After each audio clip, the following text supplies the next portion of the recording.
Ladies and gentlemen, welcome back to another episode of the Intelligent Moron with Alex Silva.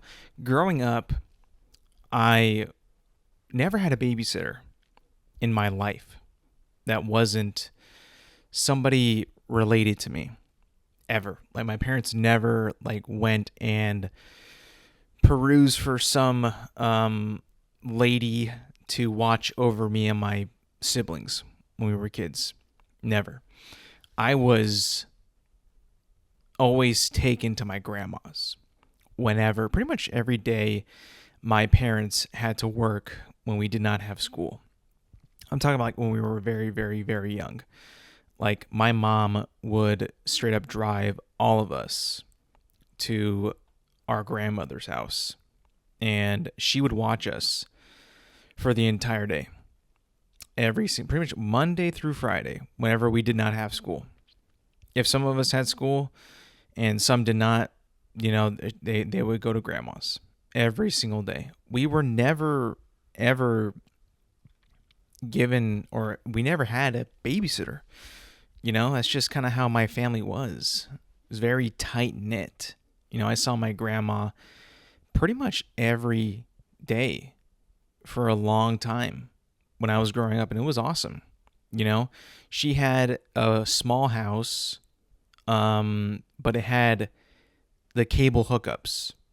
Back then, you were rich if you had cable, and my grandma had cable, and so did we, but she did, and it was awesome because there were days when you would get there in the morning, we would watch Nickelodeon till 8 a.m. to 4 p.m., maybe even 5, sometimes later, right?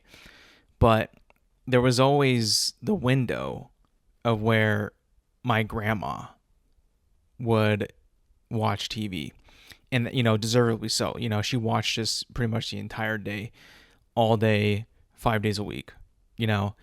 She was a saint. She was the best. And every time, I believe it was around maybe 4:30, maybe 5, she would watch her novellas, which is, I believe, Spanish for soap opera. Now, I've never seen one of these before. Maybe bits and pieces here and there on TV if I'm flicking through channels. And then remembering when I was a kid how those novellas were, very dramatic, very overly acted, kind of silly in a way, but also kind of, not to be taken super seriously, right? And I remember I understood the process of this show is in Spanish, right? Because I couldn't understand it. I didn't grow up speaking Spanish when I was young. I wish I did because I would have had that skill now. I don't, sadly.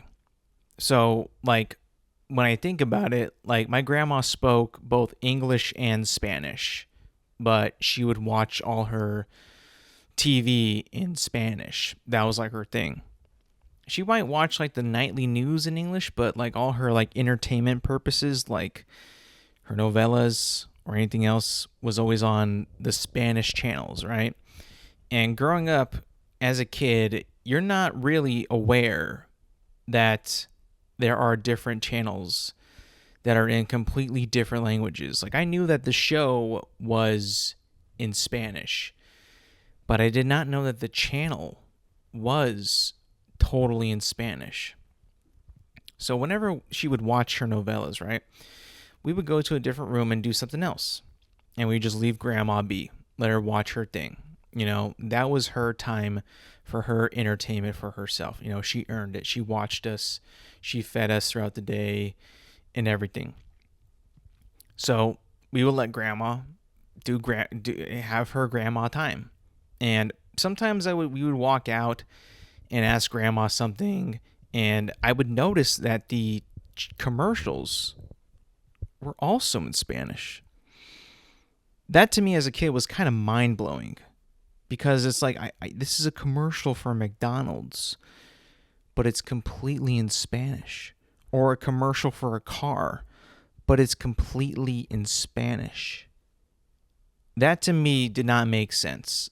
I was able to wrap my brain around the fact that there was Spanish TV shows with people speaking Spanish instead of English, but I had no idea that the entire channel was in Spanish.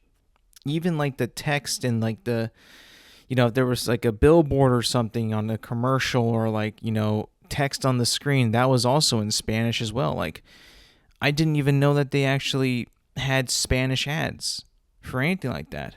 It blew me away.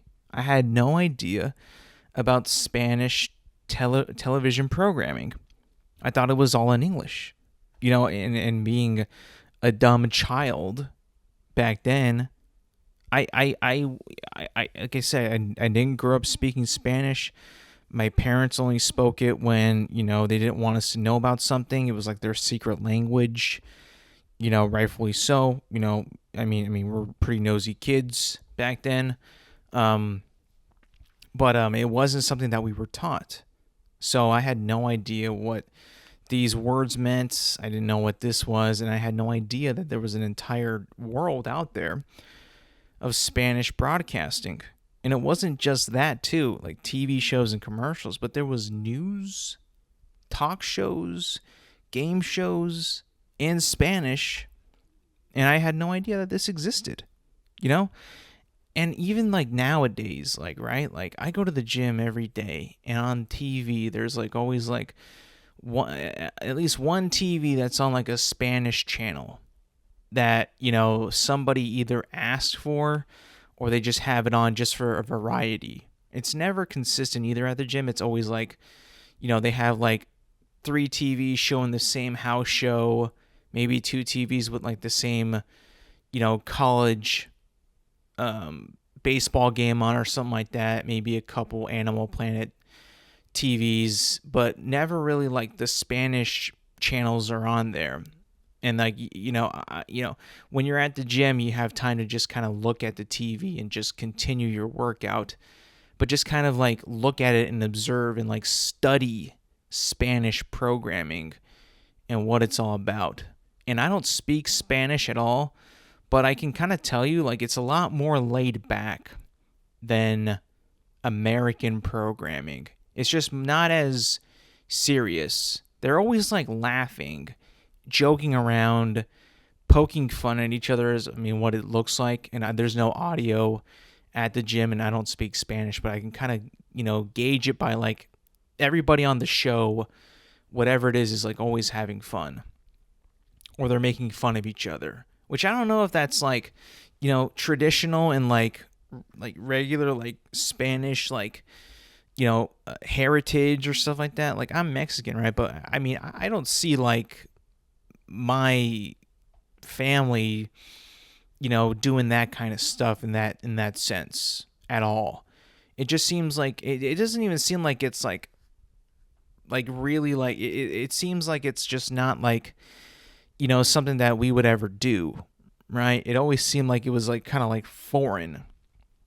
Not to be rude, but like it just didn't seem like it was like something that, my family would do, or like that type of stuff. I don't know. It just seemed weird to me. And they're always just so much more laid back in their programming and in their, their whatever they're covering. It's a lot more just relaxed, which I guess is cool because like, like the news is always like this uptight, buttoned up, straight and tie, type of like white collar business, right? It's always like very, business first and playtime later, which I understand. But like whenever I view like Spanish programming like that, news even the news is just a lot more laid back, it seems, than American news. It always seemed like they're just having more fun than Americans are, which I guess we could all kind of like should like view it and be like, what, we should probably just have more fun with this stuff and not take it so seriously, even though like some of the stuff that we do talk about in the day of the news cycle can be very serious, and it would be a little disrespectful if we don't give it the seriousness attention that it deserves. If something tragic happens to like, a country, like there's an attack or something, and we can't really just be like laid back about it, right? We kind of need to be fully engaged and empathize with the people that are suffering. Now, I'm not saying like the Spanish networks, are laid back in that situation, but like for the most part, a lot of the stuff that they cover, at least from my times viewing it at the gym, is like very little serious stuff and like more casual, fun stuff. Which is, I guess, like, we want to see more in American news coverage, right? Good news is always something that I feel like is just better to view, makes you happier, right? But like at the end of the day, what's going to drive a news station or a channel, right? Or a media outlet? The obviously bad news is going to make people click or watch or tune in or whatever, into whatever is being covered that's serious and, I guess kind of depressing, So I understand that. I get why they do that, but it just seems like to me like Spanish television was always just more laid back and not taken so seriously. I mean, heck, novellas are not to be taken seriously whatsoever. I've seen a couple, scenes here and there. In no way, shape, or form, I think that you're meant to like, take that seriously at all. I mean, don't get me wrong. There's American soap operas as well, right? I don't know if you remember the show. My mom used to watch it when I was very young. She watched it a ton. I think my dad did too, but mainly my mom did. It was called Days of Our Lives, and it's a soap opera about the days of these people's lives. Exactly what it is, the title is what it is, right? But like, I think that it's like one of the most like watched programs on American television ever made. I'm pretty sure it's like a really, really old show, right? That's been going on for a long time. And I believe it's still going. Like, I don't think that it's stopped. Like, I'm looking at it right now. I'm looking it up right now. Days of Our Lives TV series debuted 1965. And it's still going. So I'm on the IMDb page for it right now. And the synopsis of the show is pretty simple. A chronicle of lives, loves, trials, and tribulations of the citizens of the fictional city of Salem. So just literally just like people's lives as a TV show. Like that's just what it is. Soap opera, drama, romance. Like that's what it's categorized as. Next episode was today, which is kind of crazy. There's only one season, but it has so many episodes, right? It's got, at least on IMDb, 15,227 episodes of this show. And it has a 5.3 score on IMDb. It's crazy. The top like listed actress on the show, it goes by the name of Deirdre Hall, who's been in 5,307 episodes, ranging from 1976 to 2025. She's still alive, bless her soul. But that's insane. Could you imagine being on a show for that many years and that many episodes? Like, that is actually insane to me. Like I said, it's got like a 5.3 on IMDb, but only 7,920 user ratings. Like, I mean, I'm looking at the range of like the scores, and like it varies, right? It's like so many give it a 10 out of 10, and a lot of people give it a 1 out of 10. I don't know what it is, but like, I don't know what draws people to soap operas. I really don't. I guess it's just because of the drama of it, and I guess it being like so relatable, right? I guess I don't even know what a soap opera is. I'm gonna look it up right now because I'm not too sure what the heck that is. Okay, so soap opera is, and it's not one word. It's 2 words. Literally soap, SOAP, opera, OPERA. No, I had no idea about that. I thought it was 1 word. But it's a soap opera is a genre of a long-running radio or television serial frequently characterized by melodramatic ensemble casts and sentimentality. Okay, the term soap opera originated from, from radio dramas, original sponsorship by soap manufacturers. The term was preceded by horse opera, a derogatory term for low-budget westerns. Some authorities exclude short-running serial dramas from their definition. Gotcha. Okay. Sponsored by soap companies. Interesting. And mainly on the radio. I guess that kind of makes sense though, because in radio, right, radio shows, if you think about that, there was an era where those were super popular. Why were they so popular, right? What was it about? What was about it? Was it because it was like something that was so captivating back then because TV really wasn't a thing yet, that these radio shows were acted so well that it literally captivated audiences? And then once television and motion pictures became a thing, then they moved on to that, and they just kind of made it so like that radio show just went to live action on the TV, and essentially took the same exact style and format and just made it real life. Could be. I mean, if you ever heard a radio show, which I never have, I only heard them bits and pieces in movies and stuff. But I do remember, I think it was the movie The Christmas Story. And it's when Ralphie is listening to his radio show. I think it's called the Black Pirate Ship, right? It's about pirates and stuff like that. But it's, very a small snippet in a movie that's not even about that. But you can tell it is overly dramatized, super dramatized, and everything is so very life or death, so much stakes, and how it's presented. I understand how that would captivate people now that I really think about it, right? Drama is something that I love to watch. I think a lot of people like watching drama unfold.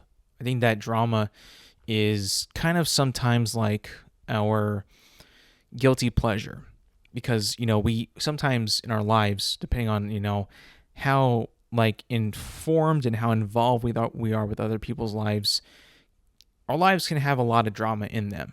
Drama is something that can happen to a lot of people, and so many people at once, some more than others. If you really think about it, drama is something that's almost inescapable in a way, and it's almost it just builds and builds and builds and builds and builds to this climactic eruption of drama, right? That it might not necessarily be about you, but you're interested in the drama so much, you need to hear more or see more about whatever drama is occurring wherever you are.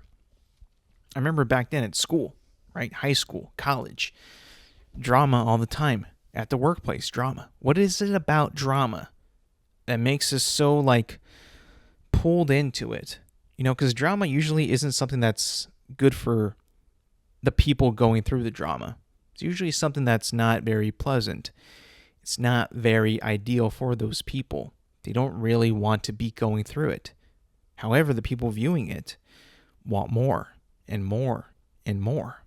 You ever hear the phrase, spill the tea? Or, in my native tongue, chisme, or gossip? That all leads to drama, right? That is all that all leads to, he said, she said, they said, whatever said, this, that, the other. I didn't say that. Well, I actually said this type of stuff, right? It happens. I get it. It's in a way fun, it's in a way entertaining. It can make your life at school, work, wherever you're at, your day job, your day, in fact, just a little bit more interesting, a little bit more enjoyable. You want to be invested in it. But why? What is it exactly that you're invested in? Is it to see the outcome? Is it to view how it all unfolds? Is it to see like how, it shapes this person's life? Is it to see like, will the story continue? Are we creating things in our head that we want to manifest? That if this happens, this domino falls and that one falls, but then it splits into this domino path or that domino path. Like, how does it transform? What happens next? It truly is, real life drama is like the best thing that you could possibly, watch for your own entertainment, right? I think that's why people like it. It's like the it's wanting to know the unknown, like what's going to happen next. No one isn't ever really sure what exactly is going to happen next. Some people might have the idea, but it's not for certain yet. And that to me, I think, is why people like drama so much, which I can totally see why. I really can. I mean, hey, I was into Game of Thrones way back when. Seasons 1 through 6 were incredible drama. Like, if you think about it, Game of Thrones is a medieval fantasy show. But that's not really why you tuned into it. Sure, that was a cool backdrop. Swords, castles, armies. Yes, action was sick. But really, it was all about the drama that was going on between the families and the houses that really brought you into it. And your investment in the characters that you see on screen, who are depicted by the actors that you like or dislike. You ever realize that whenever a character is portrayed on screen, whether it be a real life character like an adaptation or a depiction of a true story, or a comic book character being played by an actor, we as human beings like to gravitate to people that we enjoy viewing and embodying that character. It is who we are, and it's really hard to put that aside, especially when multiple people have played the same exact character in such a short period of time. We are drawn to people. We just are. I give you an example. Me with the character of Spider-Man, right?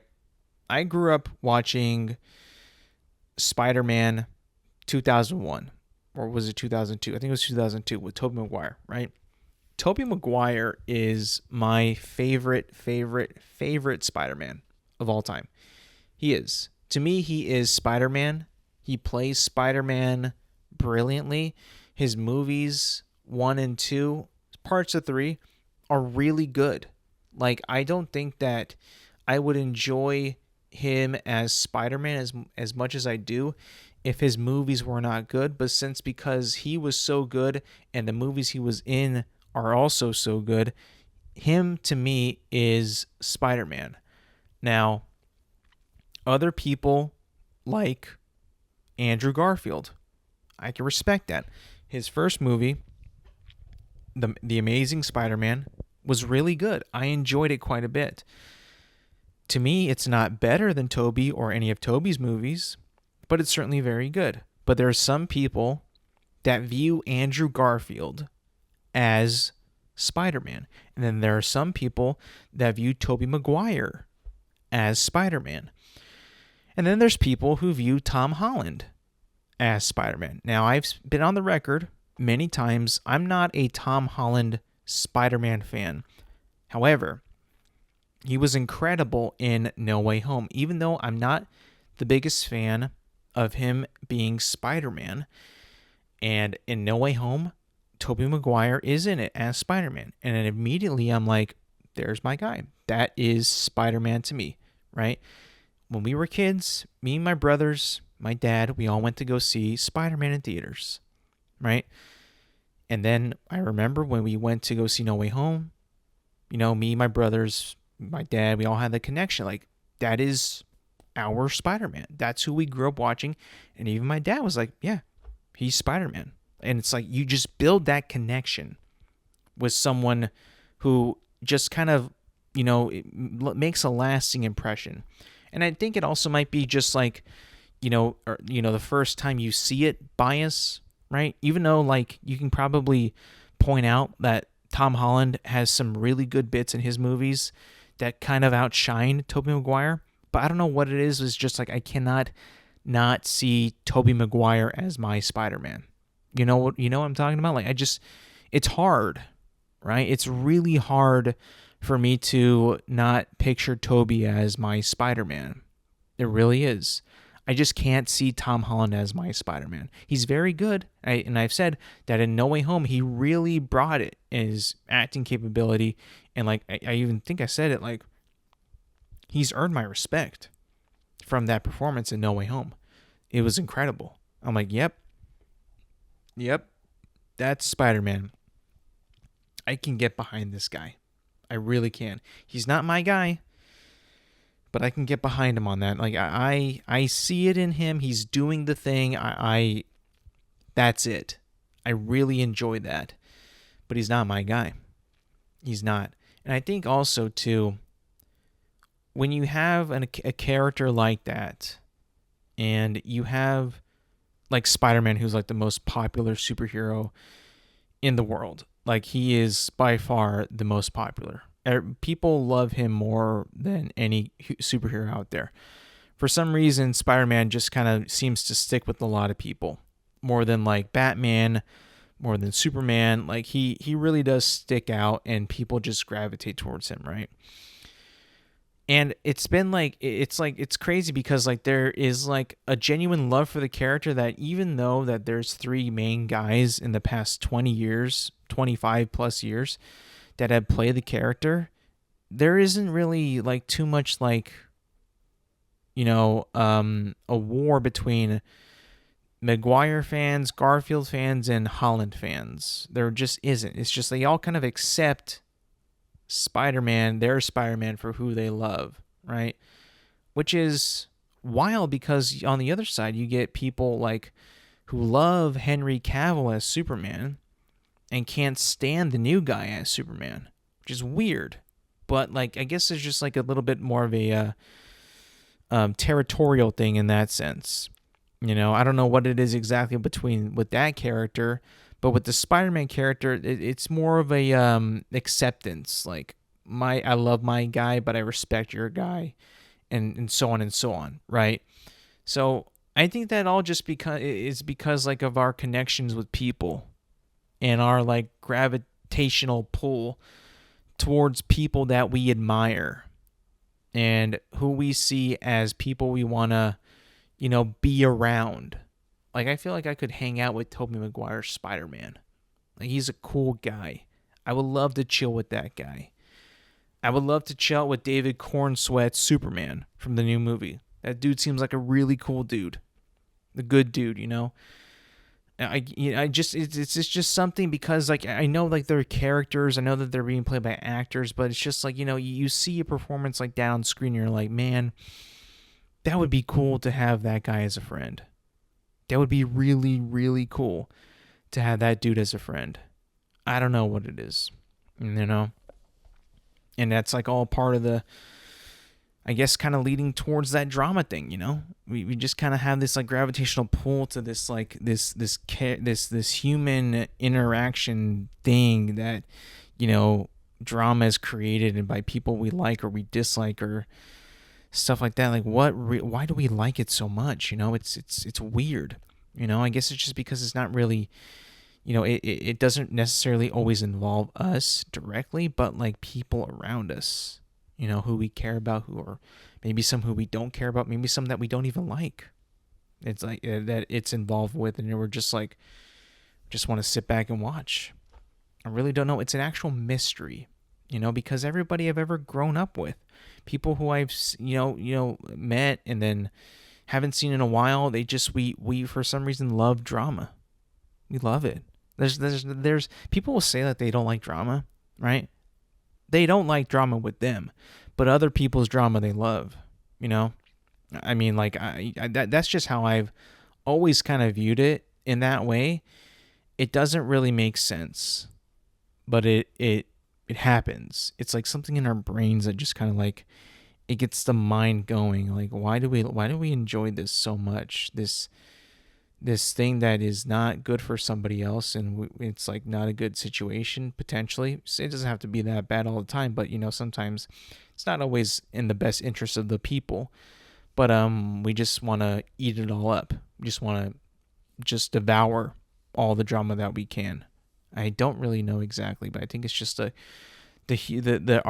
own like obsession of like wanting to know about everybody's life and everybody's everybody's friend of a friend's, like what's going on with them. That's the only thing I can kind of think of at the moment, why that happens. But I don't know. There's just something about it. It's like hearing a good story. Whenever you hear like a story like that resonates with you, it is almost like more impactful than learning like a lesson, like by a textbook. If you get me, like man, like the stories of I read this book a year ago called Masters of the Air. It was about World War II bomber pilots. And, in the book, there's a lot about leadership, dedication, and, being a good and supportive man to your unit and the people that you serve with. In this case, they're in the military, right?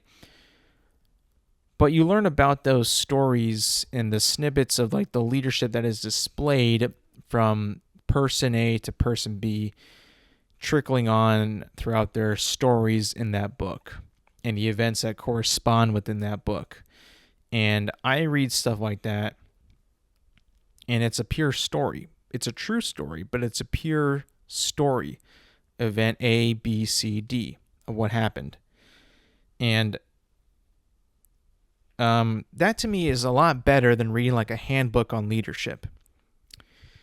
Those books that were, kind of back in the day, kind of like jokey books, but like they made a lot of them. They're like so-and-so for dummies, like being a chef for dummies, or like painting for dummies, or teaching for dummies, or leadership for dummies.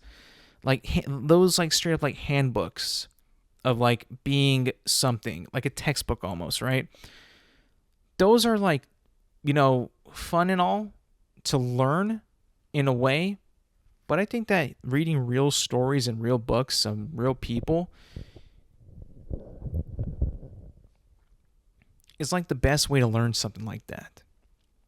It's just more impactful. Instead of like seeing like made up, stories or made up little like scenarios of what to do in this situation or what would you do here or there.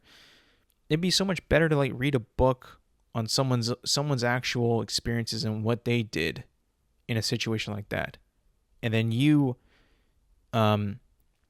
reading that and you understanding the person who's writing the book, their approach and their decision making and what they did and how they viewed it, and you applying that to your life from their story and experiences to your story and your experiences, is I think like the best way to learn something new. I'll be honest. Like a book is great for that. And then just getting experience out in the world with stuff like that and like passing that on to somebody else is very important, I think. It's very important for us to be to share our experiences with one another, sharing ideas too, and how we can better ourselves as people in the world. I don't mean to get preachy or too passionate about this stuff, but it just kind of comes up. I don't know how to explain it. Something that came up a few days ago too, that you never really ever like expect to happen, especially like this day and age, right? We have cell phones. We have technology that is, we only communicate with people that we know, right? If I have your number and you have my number and I want to contact you, there's no like, who's this? Who are you? What do you want? Like, there's none of that, right? It's always like, I know who this person is.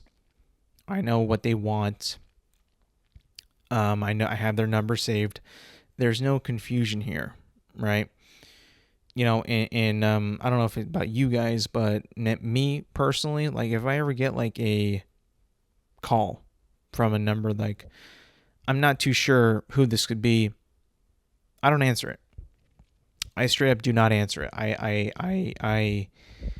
And I don't like reject it automatically either. I kind of let it ring out until it gets to my voicemail. So then they might know who I am. Maybe it was a wrong number or something like that. But I had recently had the experience, and it was a very, funny experience of having a wrong number texter. Someone just texted me, not like a weird number for a advertisement or a spam. It was legit somebody who thought that I was probably somebody else. And I deleted the message, but I screenshotted the conversation. It was kind of funny, I'll admit, but I'm going to read it to you right now because I have not had a wrong number texter in about like maybe 5 years. It's been a long time. Like if I'm going to meet somebody and I genuinely want their number, we'll exchange numbers.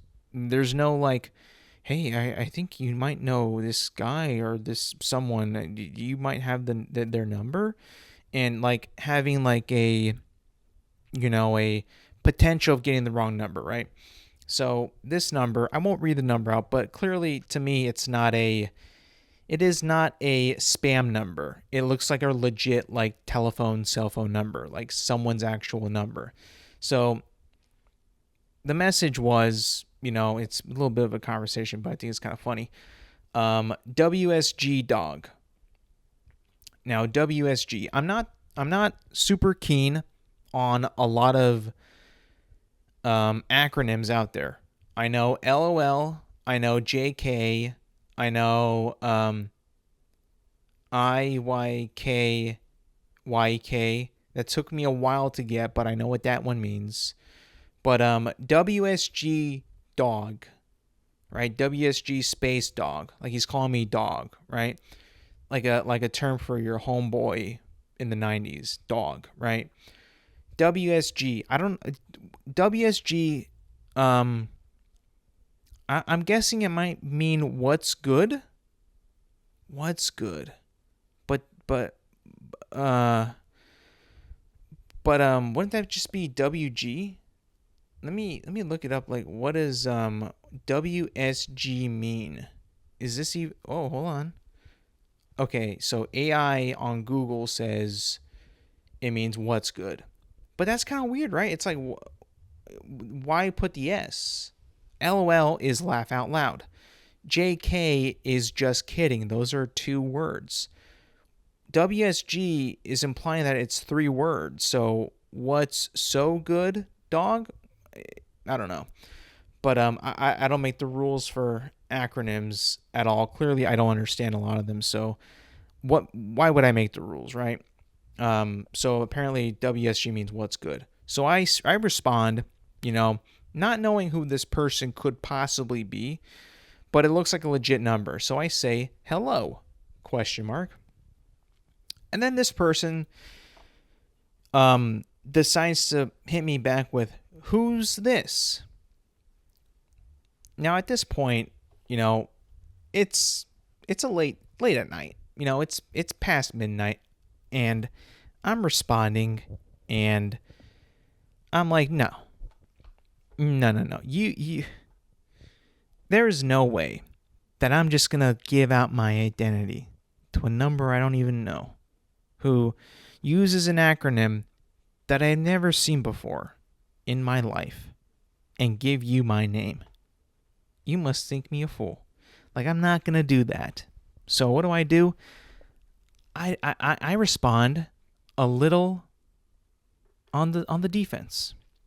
I say, you texted me, you first. Thinking like, you know what?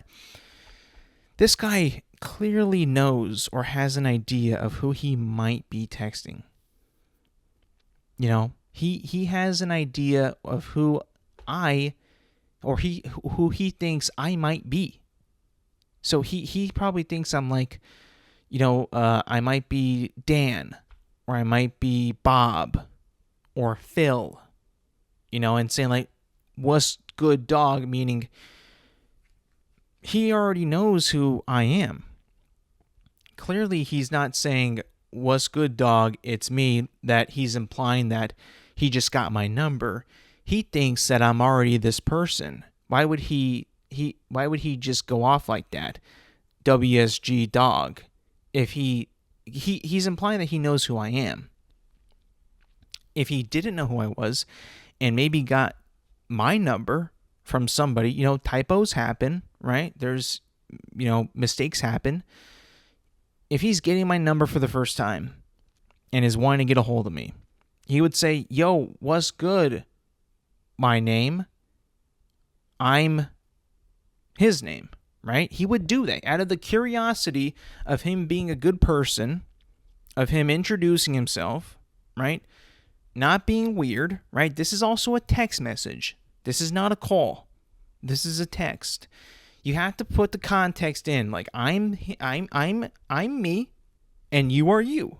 You have to do that in a text-based introduction for the first time. Clearly, he knows who. He has an idea of who my number actually is. He has an idea. He's using an acronym, so he's being chill about it. He's calling me dog, so he obviously thinks that I'm a dude. You don't call ladies dog, do you? I don't. I don't go up to my lady friends, I'm like, sup dog? Like, nah. To the boys, yeah, but not to the ladies. The fellas, but not the lady fellas. I who does that? Okay, so moving on. Like I said, he says, WSG dog. I respond, hello, question mark.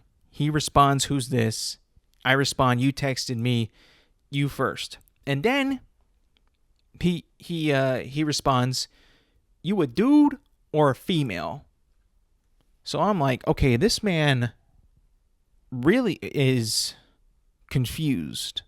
So he's implying that, am I texting a lady or am I texting my guy? Now, why would he think that? Why on earth would he ever think that? He just started, what's good dog? WSG dog, implying that I'm a dude, right? Wouldn't you agree that he's kind of implying that I'm a dude and he already knows who I am, right? So he has an idea of who I am or what I am actually. And I'm responding to him like, what? Like, who are you? And like, bro, you texted me first. Like, what is going on? Right? And he says, you a dude or female? So why would he even like, I mean, like, why would he even ask that question? Why would he? If he thinks that he's texting his dog, right? His buddy, at least somebody he must know, right? He's implying that he knows who I am with that first message, right? Why would he even come back and say, you a dude or female? Why would that even Why would that? Why? He's being very defensive when he should not be. He's the one engaging me in the first place. I am in all the right to be this on the defense. Correct? Am I correct about that? I think I'm in the okay on being on the defensive side of this, right? This guy could be anybody. He could be anything, anyone, right? So I think that I am in the right to be a little bit more on the defensive than he is. He's a little bit more like God, what's going on here? Shut up, man. Like, who are you? Like, it's like, bro, you texted me first, all right? You don't have that luxury of getting my information so easily. I'm going to be difficult. I am.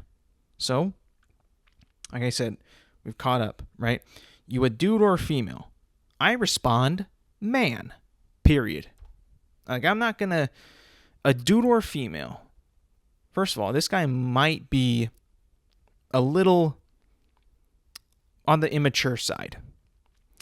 I don't really know a whole lot of men my age that say female a lot.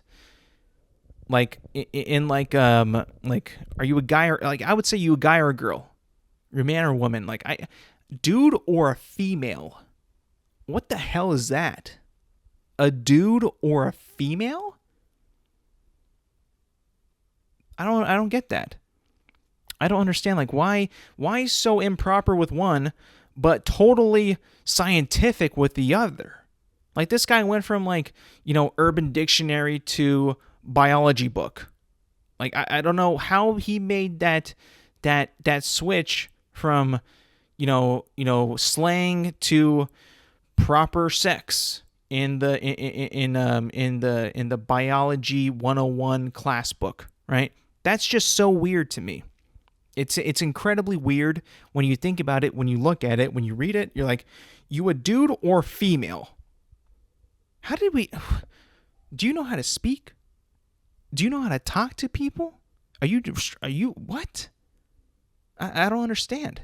How do you go from dude to female? Weird. Am I not be? Is that weird for everybody else? Like, that's just kind of weird to me. How the heck do you go from dude to female? It blows my mind, obviously.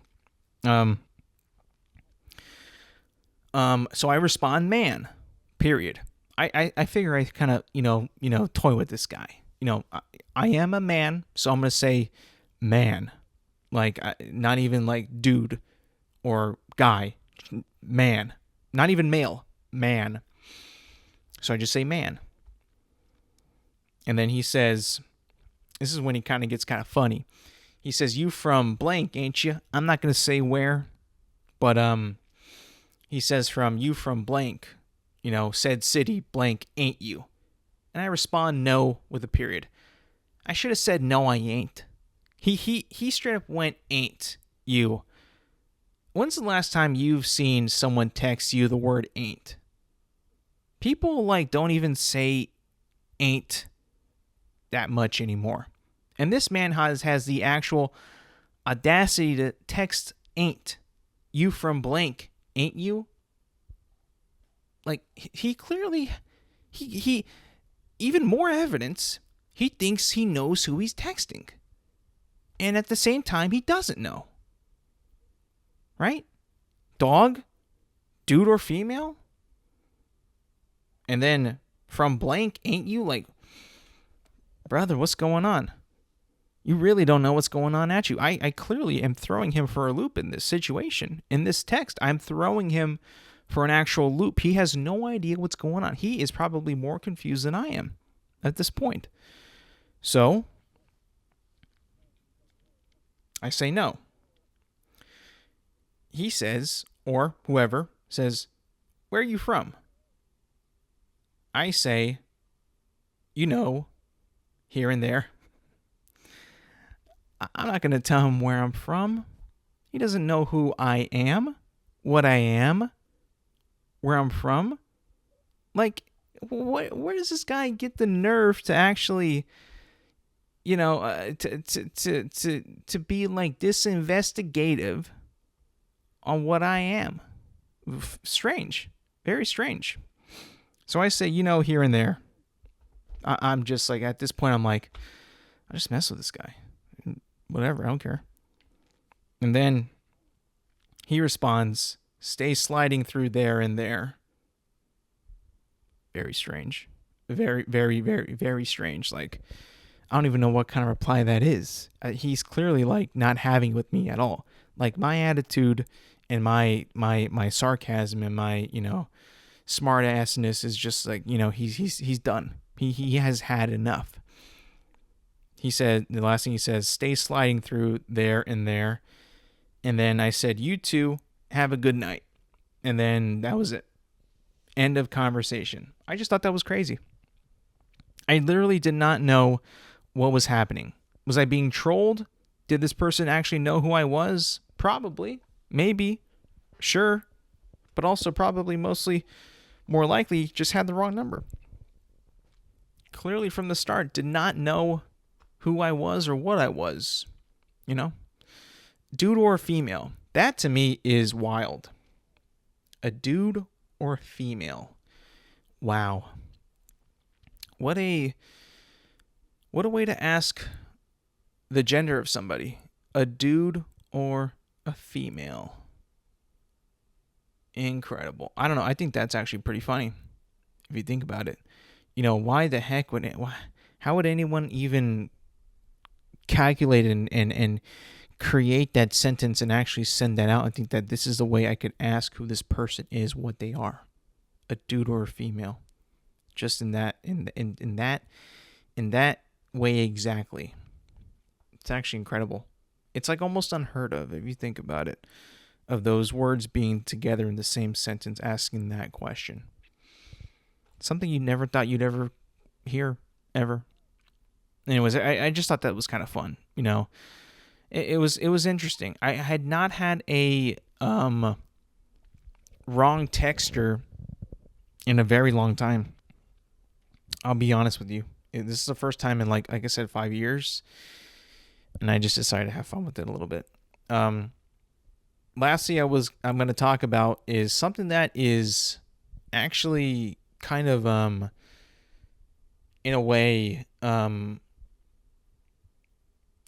over the world, in a way, all over like TV, marketing, promotion, slogans, right? And I think some of the best ones are in fast food. That there's a lot of fast food restaurants in the United States of America. A lot of chains. Some would say too many. A lot of them are not good for you at all. I don't really go to them much anymore like I used to. But slogans and taglines and jingles are the way of the world right now. And I want to settle this once and for all. And what fast food establishment has the best slogan in the game? There's a lot of them out there. A lot of them are clever. A lot of them are good. Some are really bad. Some are just okay. I'm going to go through them and pick out which I think is the best one. I already kind of have what I might make the best one in my head already, but I'm going to read them and see what stands out and maybe what challenges it, and kind of break them down by what they mean and how and their effectiveness and what they're trying to tell. What's the story that you're trying to tell with your slogan? I know it's fast food, but these restaurants and these establishments, they live by this slogan. They live by it. So I want to know, like, if their slogan is worth living by. So number one, McDonald's, I'm loving it. It's a solid one. Love is a very strong thing. I think that most people would want to love more than hate anything. I think that people would want, to love McDonald's rather than hate it. I know I would. I like McDonald's. I don't really love it as much, but I'd be more willing to open to loving it than to hating it, I think. So that's a strong one to start off. McDonald's, I'm loving it. Solid, classic, it's got a good jingle. It's very positive. There's nothing really that you can point out that's like, hateful or, um, that can be skewed in a way that's like, not as advertised. It's a very good one. It's a solid one. Um, Burger King is have it your way. Solid. Freedom, right? Liberty, justice, freedom, America. When I think of have it your way, I think of America. Burger King, America. Have it your way. That's awesome. I love it. I think that it is one of the most like American slogans out there that you can like point at it and be like, yeah, that's why we're the best. Have it your way. That's awesome. KFC, finger licking good. Bit weird. I don't know. Finger licking good. I understand what they mean by that. When you have something that's so good, food, right, and it's so good, you gotta lick it off your fingers because it was that good. I get it. I'm gonna be honest though, it does not fit with KFC. KFC to me deserves a more classier slogan than that.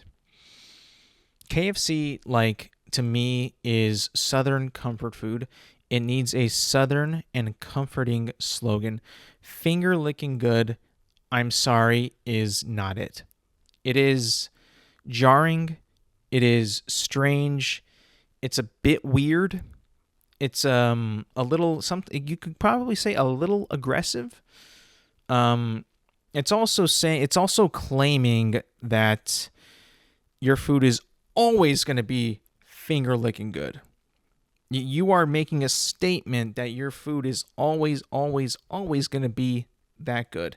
Now, maybe in the sense finger licking good doesn't mean necessarily that the food is always good, but you must lick your fingers, and usually you do, because all your food has to be eaten by hand. It's not like a utensil, fork, and knife or spoon type of thing. But finger licking good to me was always a bit strange. Reading it out loud too, with no jingle, just plain out the words, what it is weird, I will say. Especially for Kentucky Fried Chicken. It just does not fit. I don't see that being a good slogan. A good slogan that it doesn't tell a story that I think sits well with KFC. It does not sit well. It doesn't make sense. It doesn't really fit the KFC brand. In my humble opinion, I think that one is not good. Subway, eat fresh. Eat fresh. Subway, eat fresh. Subway, eat fresh. Remember that back in the day, that jingle? That, eat fresh. Honestly, I think that if you've been to a Subway, you can probably say like a lot of the stuff that they have in their sandwiches is not very fresh. I haven't had a Subway sandwich in about 5 or 6 years. And I'm proud of it because last time I had it, it was not very good. A lot of mayonnaise and mustard, not a whole lot of meat, a lot of veggies. And I've had Subway sandwiches where majority of the times are not the freshest either. They taste good. Don't get me wrong, they taste good, but they don't taste that fresh.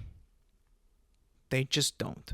The bread also too, not always the freshest bread, I'll be honest. I mean, like it's filled with preservatives, so it kind of feels fresh, but is it really that fresh? I don't know. I don't think it is. I think because it's a sandwich and it's not like a deep fried patty of chicken and it's just got cold cuts, and it's got lettuce, tomato, onion. A sandwich is like, it's almost like a salad with bread, right? You have like, to make a good sandwich, right? If you think about a sandwich, right? A turkey sandwich, right? You're going to put some slices of turkey on there. But the ratio from meat to veggie and bread is more than meat, right? It just is. You're going to put turkey, cheese, right? Then you're going to put lettuce, pickles, onions, tomatoes, peppers, olives, maybe some jalapenos, maybe some cucumber, maybe some spinach. It becomes more of a more veggie than meat, right? If you really think about it, right? The best sandwiches, the ones that they advertise, the ones that they want you to buy, have more veg than meat, and a lot of bread, right? And don't get me wrong, I like all the fixings on my sandwich. I really do. Some salt and pepper, oils and spices. I like that. Oil and vinegar. I like all that stuff. But these chain restaurants, these chain sub sandwiches, they put a lot of extra crap in them, like veggies. I really would just want to have more meat, So I guess, yes, in a way, eat fresh kind of is like a fork in the road when it comes to these type of establishments. Because if you think about it, Subway is legitimately competing with other fast food establishments like McDonald's and Arby's and Wendy's and Burger King that have deep fried foods, whereas Subway is not that. So they're like, we aren't deep fried, we're not French fries, we're not beef, grilled burgers, we're not, fries, we're sandwiches. So a sandwich is, in a way, fresher than burgers and fries. So why don't we make ours eat fresh? I think that's what they meant by it. Like, legitimately, like, everything is not fresh. It's all burgers. Ours will be fresh because it's cold, because it's not hot. It's not been in oil. It's just lettuce, veggies, bread, and cold cuts of meat. But now Subway has, toasted sandwiches, so they got the hot option as well. But I guess for the time being, what they were going up against was, it makes sense. Chick-fil-A, eat more chicken, spelled incorrectly. Eat is spelled right. More is spelled M-O-R. And chicken is spelled C-H-I-K-I-N. Obviously, they're a chicken place. They don't serve beef, burgers. They just sell chicken sandwiches. I love Chick-fil-A. I do. I don't know why it has to be spelled like that. I don't get it. I don't see the humor in it. I really don't. I get the point, right? They only serve chicken, so you can only pretty much get chicken there. But it's not really something that I totally understand why they did it. Maybe someone's child was like trying to write something for them and they didn't know how to spell, who's like an executive at the company, and they're like, we'll just go with this. This is funny. It's not too serious. It's, for fun. And just do that. And it just became their slogan. It's okay. Wendy's, where's the beef? Don't really understand. I guess because all their burgers there are fresh. Their patties are never frozen, which is cool. I appreciate that. I haven't had Wendy's in a while.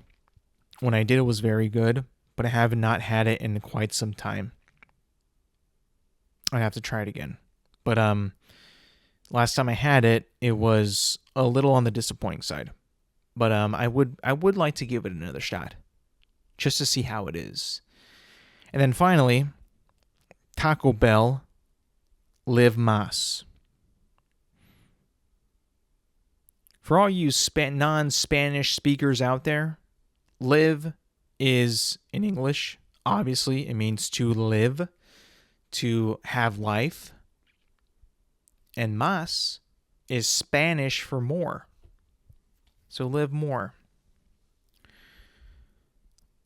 I gotta be honest with you, I saved the best for last because when I was reading these and I was like looking and seeing what was, what we had, and then seeing this, I had to skip over it because I have read the other ones and I've looked at them and I've analyzed them and I've talked to myself through them and all that. And I think that this one, Taco Bell Live Más, is the best one.